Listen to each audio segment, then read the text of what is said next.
Bismillahirrahmanirrahim. Assalamualaikum warahmatullahi wabarakatuh. Waalaikumsalam warahmatullahi wabarakatuh. Alhamdulillah hamdan katsiran thayyiban mubarakan fihi mubarakan alaihi kama yuhibbu rabbuna wa yarda. Wa asyhadu an la ilaha illallah wahdahu la syarika lah wa asyhadu anna Muhammadan abduhu wa rasuluh alladzi la nabiyya wa la rasula ba'da. Jemaah rahimani wa rahimakumullah, kita lanjutkan pelajaran kita dari penjelasan tiga pilar utama syarah Thalathatul Usul yang ditulis oleh Imam Muhammad At-Tamimi rahimahullah ta'ala. Yang pada pertemuan sebelumnya kita sudah membacakan dua muqaddimah dan kita masuk muqaddimah yang ketiga. Penulis menyebutkan atau mengatakan i'lam arsyadakallah bi ta'atih. Ketahuilah, semoga Allah memberikan petunjuk kepada engkau untuk selalu melakukan ketaatan kepadanya. Yang mana penulis dalam kalimat ini menyebutkan dan mendoakan pembaca, pendengar, dan orang-orang yang mempelajari kitab beliau ini dengan sebuah perkataan, sebuah doa yang sangat luar biasa. Penulis mendoakan kita semua dengan ar-rusyd. Penulis menyatakan arsyadakallah li ta'ati. Makna letaknya semoga Allah memberikan petunjuk, semoga Allah mengarahkan engkau untuk selalu melaksanakan ketaatan kepada Allah. Yang mana ar-rusydu ini al-istiqamah an tariqil haqq. Ar-rusydu ini lebih jauh lagi maknanya adalah istiqamah, senantiasa menapaki kontinu di atas ketaatan atau di atas jalan yang benar. Maka penulis mendoakan kita semua, semoga kita diberikan taufik oleh Allah Subhanahu wa taala agar senantiasa istiqamah di jalan kebenaran, yaitu dengan cara mentaati Allah Subhanahu wa taala. Yang mana taat kepada Allah Subhanahu wa taala ini muwafaqatul murad fi'lan lil ma'muri wa tarkan lil mahdzur. Ketaatan adalah melaksanakan atau sesuai dengan apa yang Allah inginkan, melakukan segala sesuatu yang sesuai dengan apa yang Allah inginkan, baik berupa melaksanakan apa yang Allah perintahkan dan Rasulnya perintahkan, juga termasuk ketaatan adalah meninggalkan seluruh larangan-larangan Allah dan Rasulnya sallallahu alaihi wasallam. Ini bentuk ketaatan. Kemudian kata beliau, annal hanifiyyata millata Ibrahim an ta'budallaha wahdahu mukhlishan lahuddin. Bahwasanya ajaran Hanifiyah merupakan ajaran atau agamanya Ibrahim. Apa itu Hanifiyah? Hanifiyah adalah al-millatul ma'ilah 'ani syirk, al-mabniyah 'ala al-ikhlas lillahi 'azza wa jalla. Al-Hanifiyah ini sebutan biasanya disebutkan atau dinisbatkan kepada orang-orang yang mengikuti ajaran Nabi Ibrahim. Termasuk Nabi Ibrahim adalah orang yang Hanifiyah. Jika di sini sifat yang lebih utama, yang lebih khusus daripada Islam. Al-Hanifiyah ini adalah Islam itu sendiri. Apa itu Hanifiyah? Hanifiyah adalah agama yang terbebas dari kesyirikan, agama yang bersih dari noda-noda kesyirikan, yang dibangun di atas keikhlasan kepada Allah Subhanahu wa taala, yang dibangun di atas memurnikan agama hanya kepada Allah, memurnikan ibadah hanya kepada Allah Azza wa Jalla. Ini adalah Hanifiyah. Maka Hanifiyah ini adalah ajaran Ibrahim. Ajarannya yang dibawa oleh Nabi Ibrahim. Ibrahim di sini adalah Khalilur Rahman, kekasihnya Ar-Rahman, kekasihnya Allah Azza wa Jalla.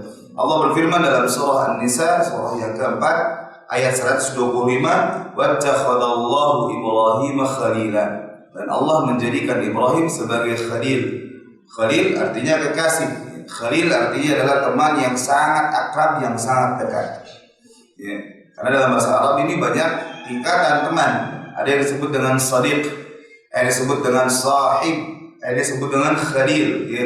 Khalil ini adalah teman dekat, teman yang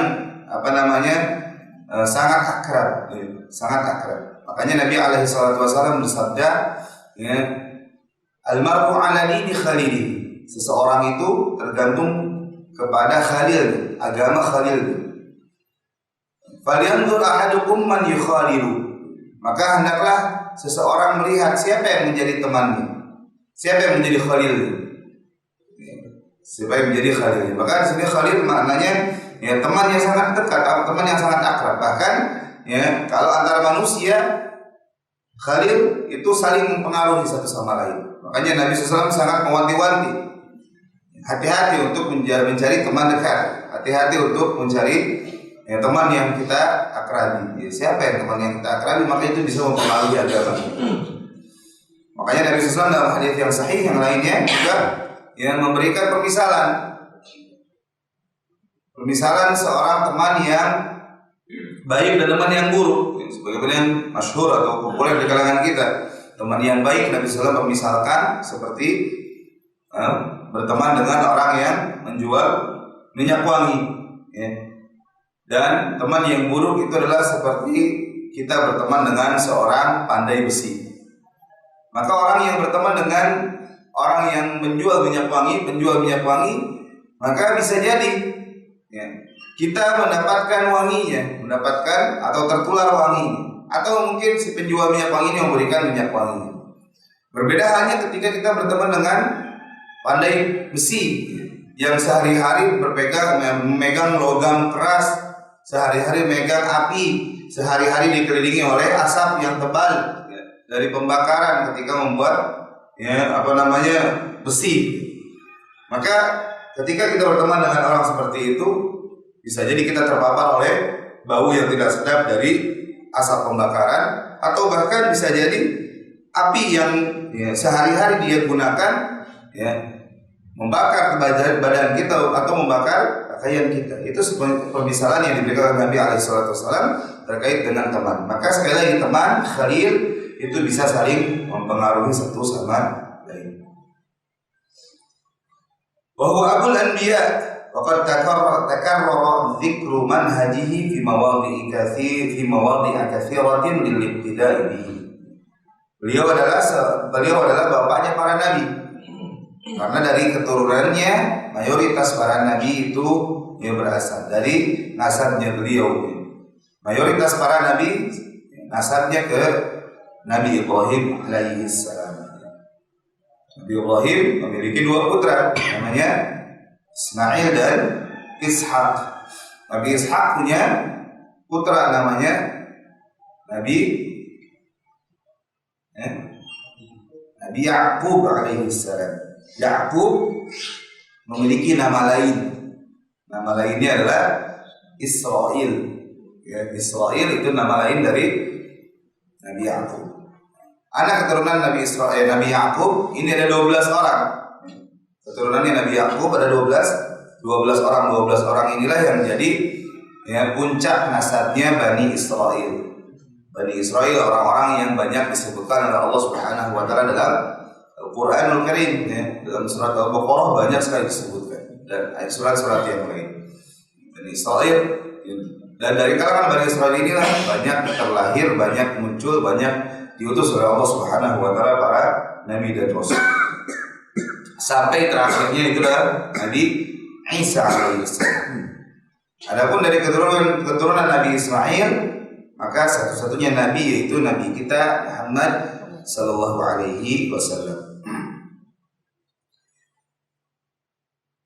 Kata penulis, anta'budallah ya, millah atau agama Hanifiyah ini adalah anta'budallaha wahdahu mukhlishan lahuddin, yaitu ibadah kepada Allah Subhanahu wa taala semata dan mengikhlaskan, memurnikan agama hanya bagi Allah Subhanahu wa taala.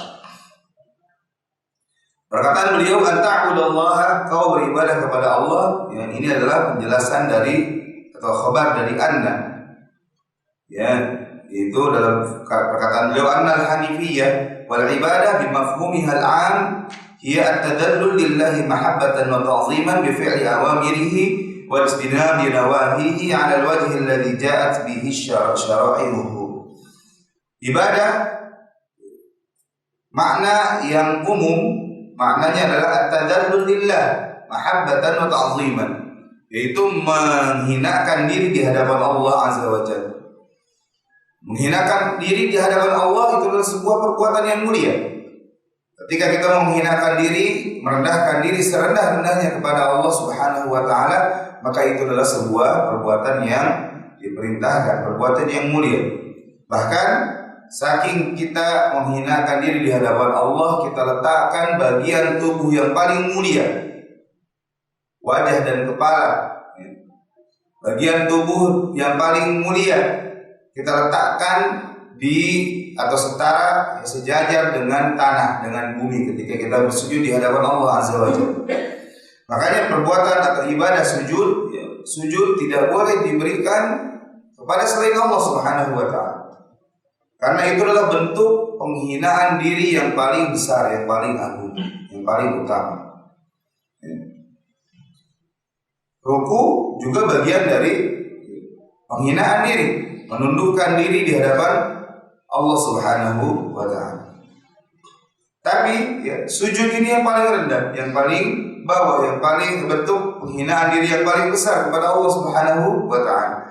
Karena sekali lagi kita letakkan wajah kita, kepala kita yang mana itu bagian tubuh yang paling mulia, yang paling tinggi, kita letakkan di tempat yang paling rendah, bahkan lebih rendah dari bokong kita, sejajar dengan kaki kita, sejajar dengan tanah. Itu adalah bentuk penghinaan, perendahan diri di hadapan Allah Subhanahu wa taala. Yaitu perendahan diri, merendahkan diri di hadapan Allah ini dengan atau disertai rasa cinta dan rasa pengagungan kepada Allah. Ini adalah dua perasaan, dua hal yang harus kita tanamkan ketika kita ibadah kepada Allah Subhanahu wa taala. Kita rendahkan diri di hadapan Allah, kita menghinakan diri di hadapan Allah, dan kita mendasari hal tersebut dengan cinta dan pengagungan kepada Allah Subhanahu wa taala. Bagaimana cara menghinakan diri di hadapan Allah ini, merendahkan diri di hadapan Allah ini? Yaitu dengan cara mengamalkan, melaksanakan perintah-perintah Allah dan meninggalkan, menjauhi sejauh-jauhnya apa yang Allah Subhanahu wa taala larang, sesuai dengan syariat atau ajaran yang Allah Subhanahu wa taala turunkan. Jadi apa yang kita lakukan, ibadah yang kita lakukan harus sesuai dengan apa yang Allah Subhanahu wa taala ajarkan atau perintahkan. Ini mafhum atau makna yang umum untuk ibadah. Adapun makna yang khusus bagi ibadah atau secara perinciannya, maka definisi yang terbaik yang disebutkan oleh para ulama, yaitu definisi yang disebutkan oleh Syekhul Islam Ibnu Taimiyah rahimahullah. Syekhul Islam Ibnu Taimiyah rahimahullah taala, beliau berkata, al-ibadatu ismun jami'un likulli ma yuhibbuhu Allah wa yardah. Ibadah adalah segala sesuatu yang mencakup segala hal, atau suatu sebutan yang mencakup segala hal, suatu amalan yang mencakup segala hal yang dapat mendatangkan kecintaan Allah Subhanahu wa taala dan mendatangkan keridhaan Allah Subhanahu wa taala. Maka ibadah adalah sebuah perbuatan yang Allah cintai dan Allah ridhai, minal aqwali wal a'mali adh-dhahirati wal batinah, baik berupa perkataan-perkataan, ucapan-ucapan ataupun juga perbuatan-perbuatan. Jadi ibadah ada bentuknya perkataan, ada yang bentuknya perbuatan. Az-zahirah wal batinah, baik yang nampak, terlihat, terindrai maupun yang batinah, yang tersembunyi di dalam hati-hati kita. Maka ibadah ada yang bentuknya terlihat oleh mata kita, terindrai oleh panca indera kita, tapi juga ada ibadah yang hanya diketahui oleh dirinya dan Allah Subhanahu wa taala saja, yaitu ibadah batiniyah, ibadah yang sifatnya di dalam batin kita, di dalam hati kita. Apa contohnya? Seperti contohnya misalkan khauf wal khasyah, rasa takut kepada Allah Subhanahu wa taala. Itu bentuk ibadah yang batin, ibadah yang tersembunyi. Wa tawakkul, ya tawakal. Bahasa kitanya tawakal, bahasa Arabnya sebetulnya tawakkul. Karena tawakal itu adalah bentuk fi'ilnya, kata kerjanya. Tawakkul adalah i'timadul qalbi ila Allah azza wa jalla. Ya. Tawakkul adalah menyandarkan diri kita kepada Allah azza wa jalla. Yang mana penyandaran diri kita, penyandaran hati kita ini tidak terlihat oleh panca indera kita. Tidak terlihat oleh tidak terasakan oleh panca indera kita, tidak terindrai. Hanya yang tahu hanya Allah Subhanahu wa taala dan dirinya. Yang mana tawakal ini sekali lagi adalah amalan hati. Adapun amalan zahir yang tercakup di dalamnya qaul dan amal dan fi'il, al-aqwal wal a'mal, ucapan dan perbuatan, yaitu misalkan contohnya salat, ya, zakat, puasa dan syariat-syariat Islam yang lain. Jadi sekali lagi, ibadah ada yang bentuknya perbuatan, ada yang bentuknya ucapan, ada yang bentuknya zahir yang terlihat, yang nampak, demikian pula ada yang batin, yang sifatnya batin yang tidak terlihat. Kemudian ya, penulis juga menyebutkan mukhlishan lahuddin, mengikhlaskan agama hanya untuk Allah Subhanahu wa taala, mengikhlaskan amalan hanya bagi Allah Subhanahu wa taala.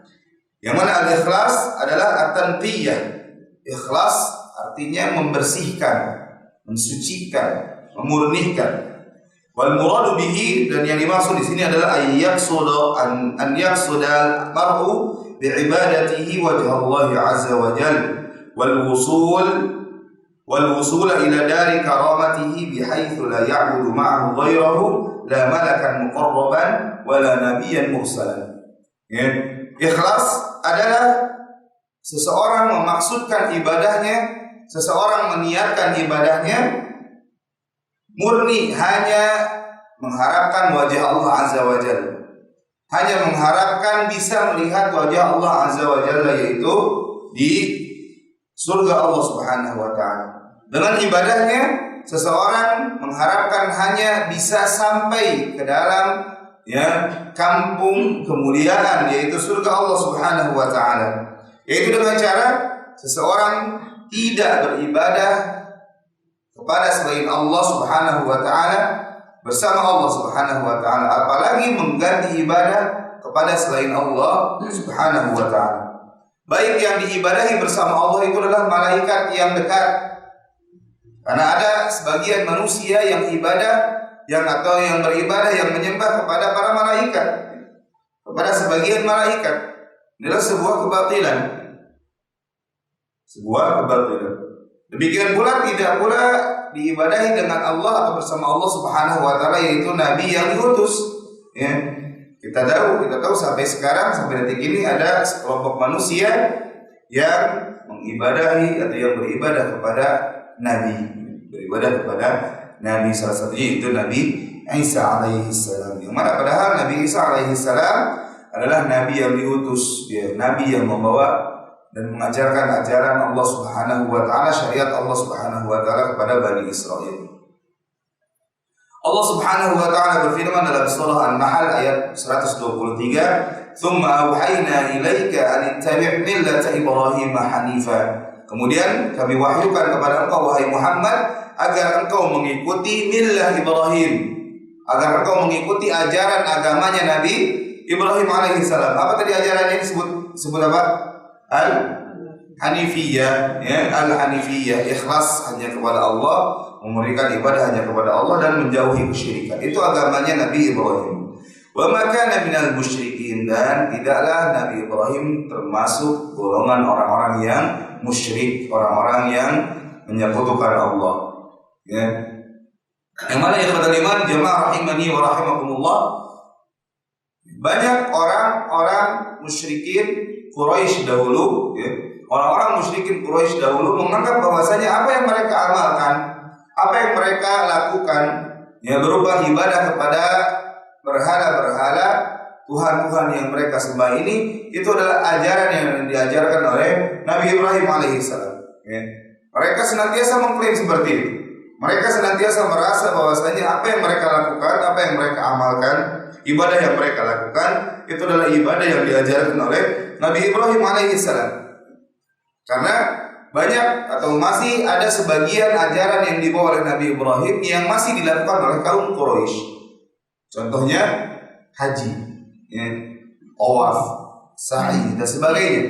Itu adalah ajaran syariat yang dibawa oleh Nabi Ibrahim alaihissalam dan masih diamalkan oleh kaum Quraisy, musyrikin Quraisy. Mereka masih melakukannya. Bahkan masih dilakukan oleh sebagian besar orang-orang Arab, kabilah Arab. Maka mereka di musim haji biasa berkumpul di Masjidil Haram, di tanah haram mereka melakukan syariat haji, walaupun yang mungkin tata caranya dengan haji kita yang masih atau tidak sama persis. Tapi sebagian besar ajaran yang masih dilakukan, seperti misalkan tadi tawaf mengelilingi Ka'bah. Tetapi ajaran tersebut hanya ajaran yang mu'dhamnya, yang besarnya saja. Adapun perinciannya banyak kebid'ahan yang mereka lakukan. Banyak perubahan syariat yang dibawa oleh Nabi Ibrahim sehingga tidak murni lagi. Nah, karena tadi mereka melakukan sebagian besar syariat Nabi Ibrahim secara global, secara mujmal, maka mereka mengklaim bahwasanya Nabi Ibrahim adalah golongan mereka. Mereka mengklaim bahwasanya diri mereka itu berada di atas agamanya Nabi Ibrahim alaihissalam.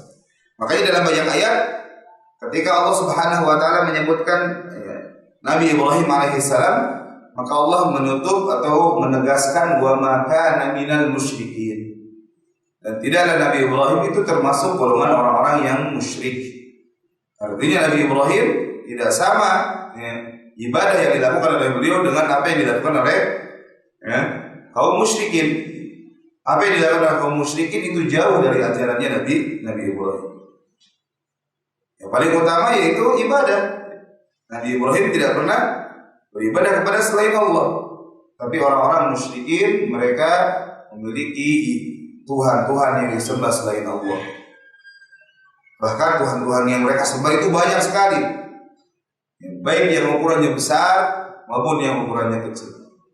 Baik itu adalah bentuknya berhala-berhala yang dipahat oleh mereka, dibentuk oleh mereka, ataupun misalkan tempat-tempat yang angker, pohon-pohon yang mereka anggap angker atau yang mereka anggap memiliki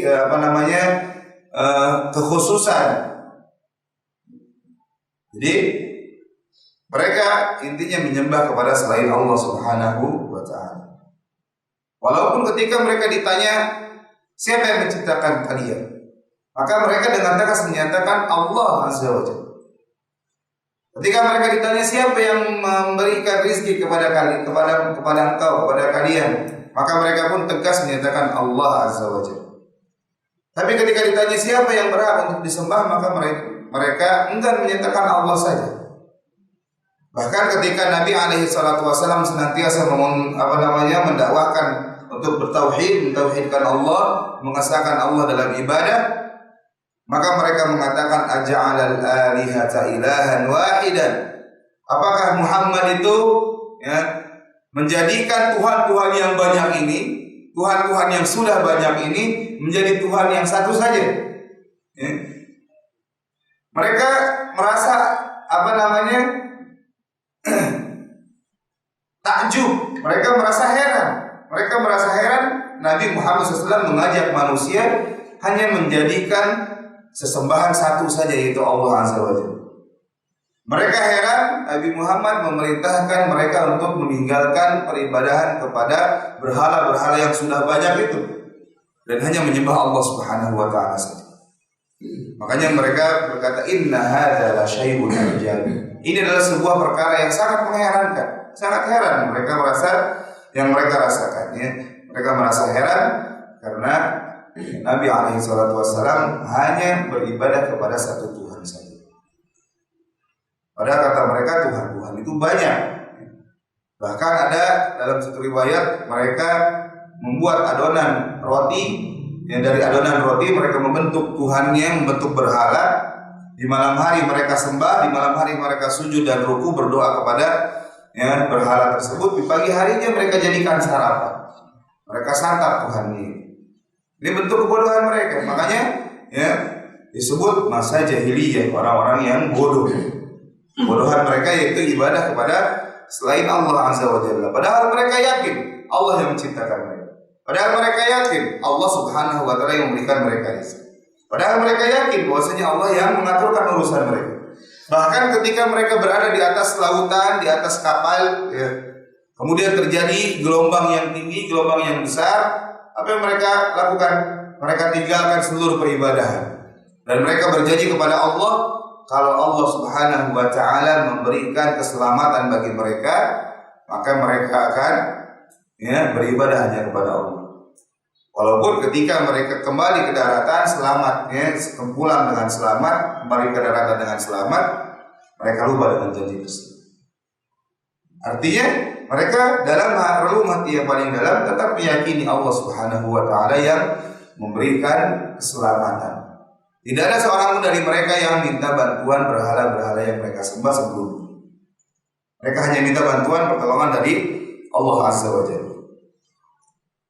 Juga firman Allah Subhanahu wa taala dalam surah Al-Baqarah, surah yang kedua ayat 130 sampai 132, Allah berfirman, "Wa man yarghabu 'an millati Ibrahim illa man safiha nafsah." Dan orang yang benci terhadap agamanya Ibrahim, ya, tidaklah mereka benci kecuali mereka adalah orang yang pandir, orang yang bodoh, ya, orang yang bodoh dirinya. Walaqad istafainahu fid dunya wa innahu fil akhirati laminas shalihin. Dan padahal sungguh kami telah memilih dia di dunia, ya, menjadi permisalan yang paling baik. Wa innahu fil akhirati laminas shalihin. Dan sesungguhnya beliau di akhirat termasuk orang-orang yang saleh. Idz qala lahu rabbuhu aslim qala aslamtu li rabbil alamin. Ketika Rabbnya berkata kepadanya, ketika Rabbnya berfirman kepadanya, aslim, serahkan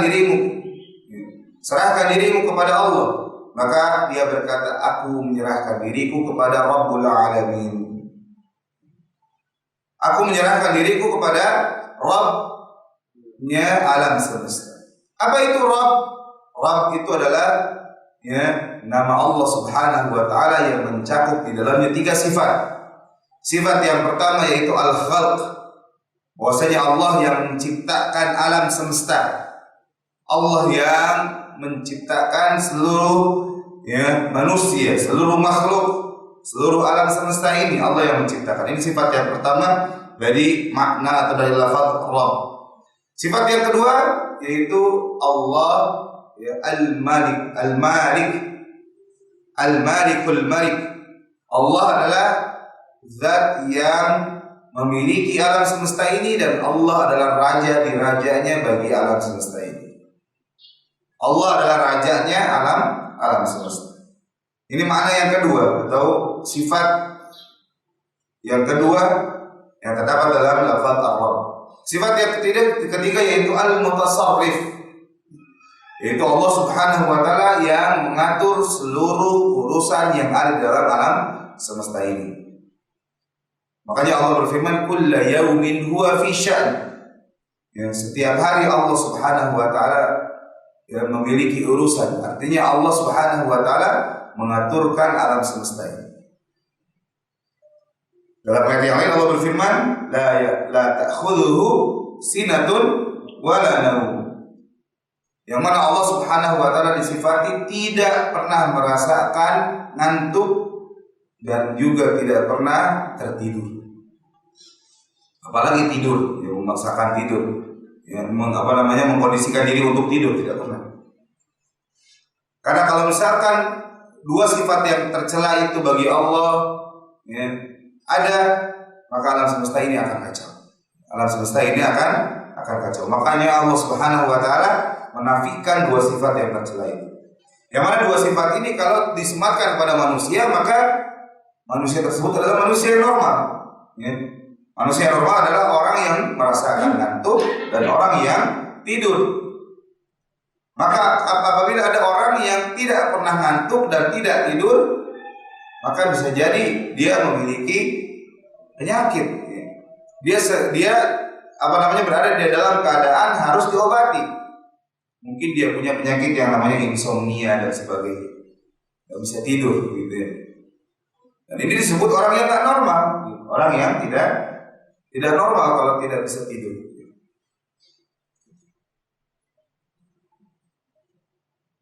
Fawassa biha Ibrahim banihi wa Ya'qub ya bani inna Allah astafa lakumud din fala tamutunna illa wa antum muslimun.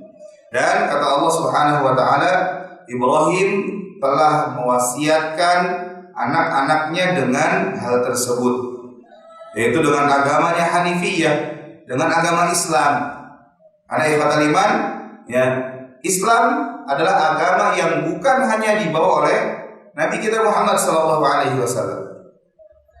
Islam adalah agama yang dibawa oleh seluruh Nabi dan Rasul. Makanya kata para ulama, Islam ini memiliki dua makna. Yang pertama makna yang umum, dan yang kedua makna yang khusus. Adapun makna yang umum yaitu bahwa Islam adalah agama yang dibawa oleh seluruh Nabi, termasuk Nabi Adam alaihissalam, termasuk Nabi Nuh alaihi salam, termasuk di situ Nabi Ibrahim, Nabi Ismail, Ishak, Ya'qub, ya, nabi yang agama yang dianut oleh Bani Israel. Ya. Makanya kalau ada orang yang mengklaim pengikutnya Nabi Musa tapi menamai dirinya dengan agama Yahudi, maka sungguh dia bukan orang yang mengikuti ajarannya Nabi Musa alaihi salam. Karena Nabi Musa alaihi salam membawa agama, ya, tidak membawa agama kecuali agama Islam. Karena agama Islam adalah agama Hanifiyah. Agama Islam adalah agama yang memurnikan ibadah hanya kepada Allah, ya, membersihkan ibadah dari noda-noda kesyirikan, noda-noda menyekutukan Allah dengan yang lainnya, dibersihkan dari agama Islam tersebut. Islam adalah menyerahkan diri kepada Allah Subhanahu wa ta'ala. Makanya tadi disebutkan ketika Ibrahim diperintahkan aslim, masuk Islam, akan murnikan agama hanya kepada Allah Subhanahu wa ta'ala. Dia berkata aslamtu li rabbil alamin. Saya murnikan ibadah hanya kepada Rabbul Alamin, yaitu Allah Azza wa Jalla. Dan ini adalah wasiat yang diberikan oleh Ibrahim alaihissalam kepada putra-putranya. Demikian pula Ya'qub alaihissalam pun memberikan wasiat kepada putra-putranya. Ya'qub ini adalah cucunya Nabi Ibrahim alaihissalam, ya, anaknya Ishak. Ya bani inna Allah astafa lakumud din fala tamutunna illa wa antum muslimun. Wahai anak-anakku, ya, sesungguhnya Allah telah memilihkan bagi kalian agama, maka janganlah kalian sekali-kali mati kecuali dalam keadaan muslim. Lihat ikhwatal iman, jamaah rahimani wa rahimakumullah, Nabi Ibrahim demikian pula Nabi Ya'qub memberikan wasiat agar anak-anaknya, putra-putranya senantiasa memeluk agama Islam, berpegang kepada ajaran Islam yang mereka bawa. Ini Islam yang pertama, Islam yang umum. Kemudian datanglah Nabi alaihi salatu wasallam, diutuslah Nabi alaihi salatu wasallam, diangkatlah Nabi Rasulullah Muhammad sallallahu alaihi wasallam menjadi nabi dan rasul. Maka ajaran yang beliau bawa inilah yang disebut dengan Islam. Dan Islam di sini atau Islam yang beliau bawa, Islam yang diajarkan oleh Nabi alaihi salatu wasallam adalah Islam yang khusus. Islam yang khusus yang menghapuskan ajaran-ajaran Islam sebelumnya. Menghapuskan ajarannya Nabi Ibrahim, menghapuskan ajarannya Nabi Musa, menghapuskan ajarannya Nabi Daud, Nabi Isa dan nabi-nabi yang lain. Makanya Nabi alaihi salatu wasallam dalam hadis yang sahih ketika Umar bin Khattab radhiyallahu anhu beliau membaca Taurat, lembaran-lembaran Taurat, maka Nabi alaihi salatu wasallam bersabda, "In kana Musa hayyan," jika Musa hari ini dalam keadaan hidup, maka tidak ada kewajiban baginya kecuali untuk mengikuti ajaran yang aku bawa. Ya. Padahal kita tahu Nabi Musa adalah seorang Muslim, seorang Muslim dengan ajaran yang beliau bawa. Tapi kalau Nabi Musa berada di zamannya Nabi alaihi salatu wasallam, hidup di zamannya Nabi alaihi salatu wasallam, maka Musa wajib mengikuti ajarannya Nabi Muhammad sallallahu alaihi wasallam. Makanya nanti Nabi Isa alaihi salam, ya, sebagaimana kita ketahui di akhir zaman, salah satu ciri kiamat, ciri akhir zaman adalah Nabi Isa alaihi salam turun, ya, untuk menyelesaikan urusan beliau. Ya. Nabi Isa alaihi salam turun untuk, ya, salah satunya adalah mengingkari peribadahan kepada beliau yang dilakukan oleh orang-orang Nasrani, orang-orang Kristen. Nabi Isa alaihissalam datang bukan untuk membenarkan ajaran yang mereka lakukan, agama yang mereka lakukan, tapi Nabi Isa alaihissalam turun untuk mengingkari apa yang mereka lakukan, yaitu beribadah kepada Nabi Isa alaihissalam. Makanya beliau turun, nanti kata Nabi SAW, akan menghancurkan salib-salib, ya, akan menghancurkan, mematahkan salib-salib. Karena salib-salib itu adalah simbol peribadahan kepada beliau, kata orang-orang Nasrani. Dan ketika beliau turun tadi bukan untuk membenarkan ajarannya yang beliau bawa, tapi beliau beragama Islam. Beliau mengikuti syariatnya Nabi Muhammad alaihi salam. Makanya ketika beliau datang, ya, kemudian, ya, Al-Imam Al-Mahdi ketika beliau ingin menjadi imam atau akan menjadi imam, ya, Imam Mahdi melihat Nabi Isa, maka Imam Mahdi memerintahkan Nabi Isa untuk jadi imam. Tapi, ya, Nabi Isa enggan untuk menjadi imam dalam hadis yang sahih. Tapi, ya, Nabi Isa menyuruh Imam Mahdi untuk tetap menjadi imam kaum muslimin saat itu. Ya. Maka sekali lagi Nabi Isa alaihissalam nanti turun di akhir zaman, maka beliau berpegang kepada syariatnya Nabi Muhammad alaihi salatu wassalam, sallallahu alaihi wa ala alihi wasallam.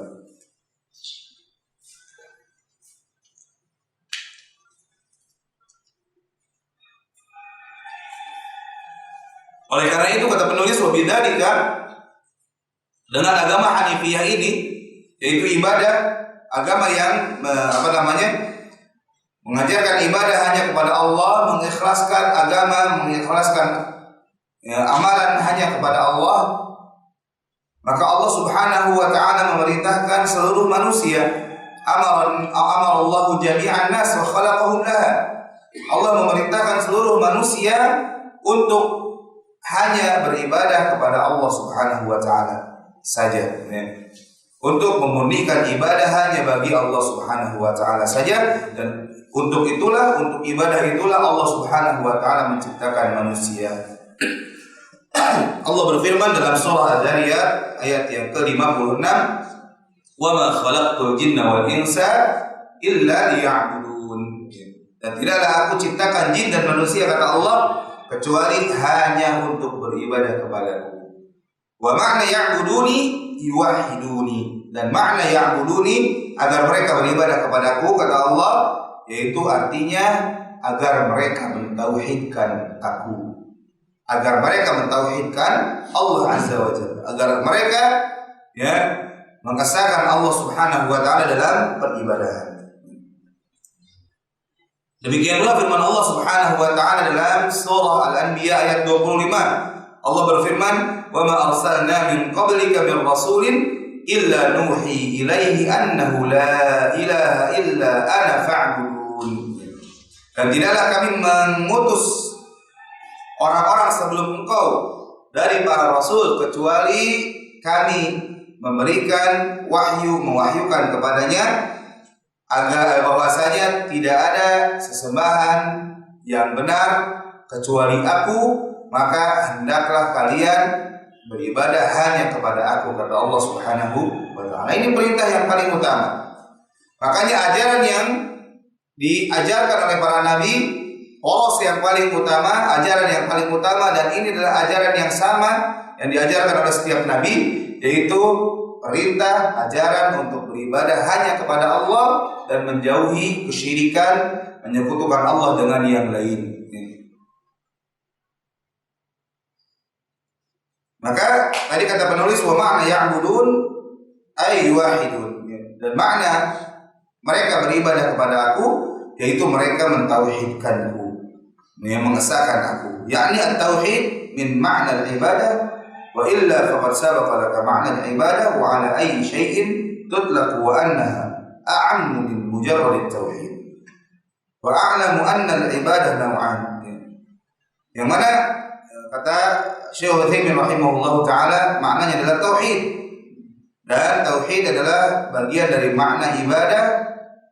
Ya, dan tadi sudah kita sebutkan makna ibadah. Ya, makna ibadah adalah sebuah atau seluruh perbuatan yang mencakup atau seluruh hal yang mencakup perbuatan dan perkataan baik yang zahir maupun yang batin, yang mana hal tersebut adalah sesuatu yang Allah cintai dan Allah ridhoi. Allah cintai dan Allah ridhoi.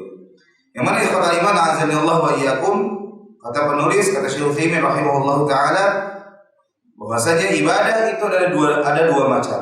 Ibadah itu ada dua macam. Yang pertama ibadah yang maknanya ibadah kauniyah. Ibadah kauniyah adalah bentuk al-khudu' li amrillahi ta'ala al-kauni. Wa hadha syamilatun li jami'il khalqi la yakhruju anha ahadun li qawlihi ta'ala, ya, yaitu tunduknya makhluk-makhluk Allah terhadap perintah dan aturan yang telah Allah Subhanahu wa taala atur bagi alam semesta ini. Dan ibadah kauniyah ini mencakup seluruh makhluk. Tidak ada seorang pun yang keluar dari ibadah kauniyah ini. Ya. Allah Subhanahu wa taala berfirman, in kullu man fis samawati wal ardi illa atir rahmani 'abdan. Dan setiap, ya, apa yang ada di bumi dan apa yang ada di langit, segala apa yang ada di langit dan apa yang ada di bumi, ya, tidaklah mereka datang kecuali akan mendatangi Ar-Rahman, yaitu Allah Subhanahu wa taala, dalam keadaan menjadi seorang hamba. Artinya seluruh alam semesta ini adalah hamba bagi Allah. Mereka beribadah kepada Allah, tapi ibadahnya ibadah kauniyah. Contohnya misalkan, ya, matahari, mereka ibadah kepada Allah Subhanahu wa taala. Yaitu mereka benar-benar tunduk dengan aturan Allah. Salah satu aturan Allah untuk matahari apa? Tidak saling mendahului satu sama lain dengan bulan. Matahari menjadi penerang di siang hari di alam semesta ini atau di bumi ini. Kemudian ada satu waktu ketika dia terbenam. Ada satu waktu ketika dia, ya, muncul lagi, terbit lagi. Itulah, ya, ibadah kauniyah yang dilakukan oleh, ya, matahari. Dan begitu pula pada makhluk-makhluk yang lainnya. Fa hiya syamilatun lil mu'mini wal kafir. Demikian pula, ya, ibadah kauniyah ini juga mencakup seluruh orang yang beriman dan orang yang kafir. Wal barru wal fajir, demikian wal barri wal fajir, demikian pula orang yang melakukan perbuatan baik, orang yang taat, demikian pula orang yang durhaka. Artinya ibadah kauniyah ini adalah aturan yang sudah Allah Subhanahu wa taala tetapkan ketika menciptakan alam semesta ini, demikian pula ketika menciptakan manusia. Salah satunya ibadah kauniyah, misalkan, ya, jantung kita yang terus berdetak. Itu adalah bentuk ibadah kauniyah tubuh kita. Ya. Ibadah kauniyah yang yang tidak mau tidak kita lakukan. Tidak mau tidak kita lakukan. Butuhnya kita terhadap oksigen. Maka ketika seorang tidak butuh oksigen, terus dia tutup hidungnya, maka dia keluar dari aturan Allah Subhanahu wa taala. Apa yang terjadi? Mati dia. Ya. Mati dia. Ini ibadah kauniyah. Kemudian yang terakhir, ibadah yang kedua, yaitu ibadah syar'iyyah. Ya, ibadah yang sifatnya syar'i, wa hiya al-khudu' li amrillah ta'ala asy-syar'i, wa hadhihi khassah biman ata'a Allah ta'ala wa taba'a ma ja'at bihi ar-rusul. Yaitu, ya, tunduk kepada perintah Allah Azza wa Jalla yang sifatnya syar'i, yang Allah turunkan dalam kitab-kitabnya, yang Allah utus dengannya para nabi dan rasul. Dan ini adalah khusus bagi orang yang taat kepada Allah dan mengikuti apa yang dibawa oleh para rasul. Makanya Allah Subhanahu wa taala berfirman, "Wa ibadur rahmanil ladzina yamshuna 'alal ardi hauna." Dan ibadur rahman yang berjalan di muka bumi. Surah Al-Furqan ayat 63. Fana'ul awal la yuhmadu 'alaihi al-insan li'annahu bighairi fi'lihi lakin qad yuhmadu 'ala ma yahsulu minhu min syukrin 'inda ar-rakhai wa sabrin 'ala al-bala. Bi khilafin naw'i tsani fa innahu yuhmadu 'alaihi. Maka kata Syekh Utsaimin, ya, jenis yang pertama, ibadah yang pertama yaitu ibadah kauniyah, tidaklah seorang mendapatkan ya pujian, dipuji ketika melakukan ibadah yang pertama itu, ya, karena hal tersebut dilakukan bukan karena sebab usaha dia. Akan tetapi terkadang seorang mendapatkan pujian dari Allah Subhanahu wa taala, dipuji dengan kebaikan, ya, ketika dia mensyukuri atau bersyukur ketika mendapatkan kebaikan dan bersabar ketika mendapatkan musibah. Maka kebaikan dan musibah itu adalah bentuk ibadah, ketundukan kita kepada Allah Subhanahu wa taala yang sifatnya kauni. Dan seorang yang mendapatkan kebaikan, mendapatkan rizki, atau mendapatkan musibah, mendapatkan ujian, dia tidak dapat pujian dari Allah Subhanahu wa taala. Tidak dipuji karena mendapatkan dua hal tadi. Tapi terkadang seseorang dipuji ketika mendapatkan dua hal ini, yaitu kapan? Ketika mereka bersyukur dan bersabar. Dipujinya bukan karena mendapatkan kebaikan atau mendapatkan keburukan musibah, tapi pujian adalah apa yang dilakukan ketika mendapatkan kebaikan dan apa yang dilakukan ketika ditimpa musibah atau ujian. Saat itulah Allah Subhanahu wa taala memuji hambanya. Berbeda dengan jenis yang kedua, yaitu ibadah syar'i, salat, zakat, puasa dan yang lainnya. Maka orang yang melakukannya itu akan mendapatkan pujian dari Allah Azza wa Jalla. Ikhwatal iman, jamaah rahimani wa rahimakumullah, inilah yang sedikit penjelasan terkait dengan tauhid. Insyaallah untuk pertemuan kita kali ini kita cukupkan sampai di sini. Dan materi atau sisa penjelasan penulis insyaallah kita akan lanjutkan pada pertemuan kita selanjutnya insyaallah, yaitu terkait dengan perintah yang paling agung yang Allah Subhanahu wa taala perintahkan bagi hamba-Nya. Apa sih perintah yang Allah Subhanahu wa taala perintahkan? Dan perintah tersebut adalah perintah yang paling besar. Perintah apa yang paling besar yang Allah perintahkan kepada kita? Insyaallah kita akan bahas di pertemuan kita kali ini. Untuk pertemuan kita yang akan datang, untuk pertemuan kita kali ini kita cukupkan sampai di sini. Ya, mungkin sebelum kita tutup, jika ada yang mau ditanyakan atau mau dibahas, tafadhol. Sallallahu alaihi wasallam.